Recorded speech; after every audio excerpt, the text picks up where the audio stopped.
priest, she noticed something spectacular. She was miraculously healed. Her deformed elbows and hands were not ill anymore. Sister McKenna came to realize that Jesus was truly living. She had fallen in love with Jesus with her Catholic faith. She was not a singer, but realized that she could sing in foreign languages. She was not only physically healed, but also completely transformed. She was afraid of doing healing prayers. 6 months after her physical healing, she heard the voice of the Lord calling on her, go to the chapel. Go to the chapel. And she replied that it's late and everybody was sleeping. Eventually, she went and sat there. And silence overwhelmed her. A voice from the tabernacle said to her, Bridge, I give you the charism of healing. Go and use it. Bridge, I give you. In fact, the Lord is good. Now turn and tell your neighbor, the Lord tells you, I give you the charism of healing.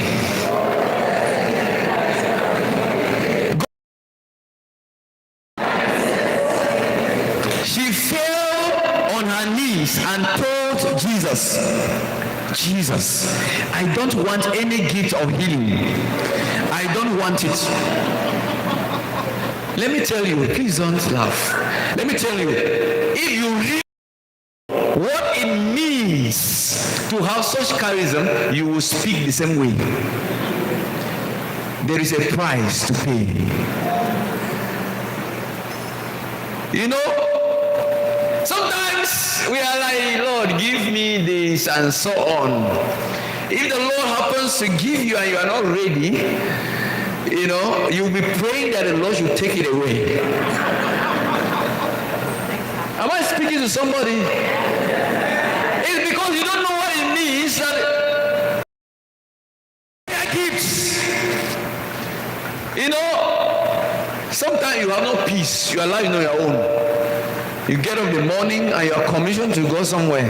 You know, there are some people, Padre Pio has such gifts. Padre Pio, and that prevented him from moving carelessly. If Padre Pio entered the marketplace, he will be behaving like a mad person. Because he, you know, sometimes people are looking at you and smiling and thinking about different things. You know, and so Padre Pio goes to the market. What will happen is that he's passing at people. Voices, what people are thinking, in his mind, he can just run mad. You know, when you came for confession and leave some other sins, you know, when you, those ones that you are feeling that, yeah, St. Padre Pio will tell you that, please, what about that other one? Praise the Lord. Or you say, for the sins I cannot remember, why you remember very well. And so, it's that kind of gift. That's why the sister prayed, I don't want the gift of healing. And so, she fell on her knees and said this to Jesus, I don't want it. Later she felt that it was pride and decided not to tell anyone about it. And that's one of the things. If God gives you those kind of extraordinary gifts and you are not home or you are going, your end is very, very near. Because the Spirit is going to slap you. You know what pride can make you? You go when you have not been sent. You begin to think that you are the one doing it. You know, only for the Spirit of God to slap you, bang. And that kind of slap, to be healed of that kind of slap, you know, you just want to be doing things, no? And then you think that you are the one. And so, 2 weeks later, she flight from Florida to California and attended a prayer meeting and met an Episcopal church pastor. He told her, I never spoke to a Catholic nun before. You have got the gift of healing and God has already told you about it. She wondered how he knew her, and besides that the Episcopalian bishop wasn't a Catholic. The Spirit blows where he wills. Then she experienced another form of healing, the healing of her relationship with denominations. The Lord is good. You know, Sister McKenna told this Episcopalian that neither the bishop nor her superiors would accept such a gift. You know what St. Father Pio went through? And that was a sign of humility. His brothers in the community told him that he was the one inflicting himself with wounds. You know?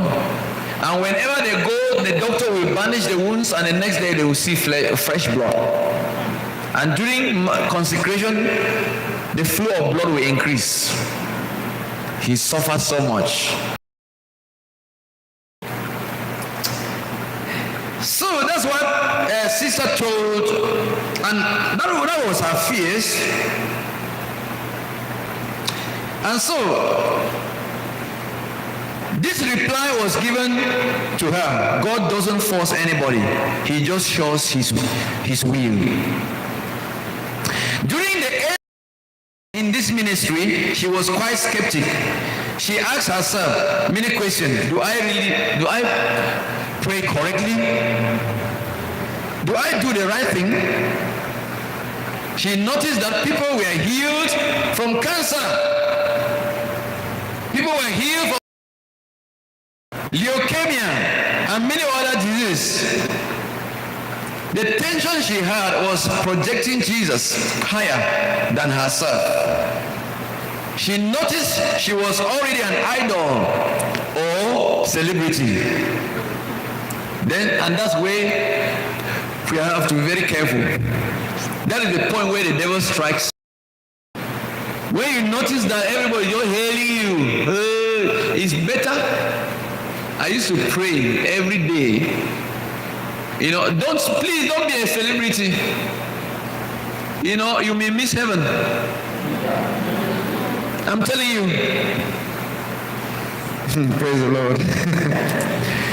Then she took a decision. She would not be any superior, and only Jesus would count. Praise the Lord. Only what we count? Jesus will count. Let me conclude. Why Christians get involved with spurious healing prayers. Healing through the Blessed Sacrament is highly recommended to all the Christians. In our parishes in Port of Spain, the Eucharistic Adoration Chapel is a project that we can embrace. It seems to be one of the mandatory projects to be undertaken in order to foster the spirit of perpetual Eucharistic adoration in the entire Archdiocese. Locally, we have Adoration Chapel here. We have it in Santa Rosa. Bringing out another dimension of the Holy Eucharist, which specifically deals with healing, enables us to appreciate more the healing power of the Blessed Sacrament, in which we have the opportunity to experience even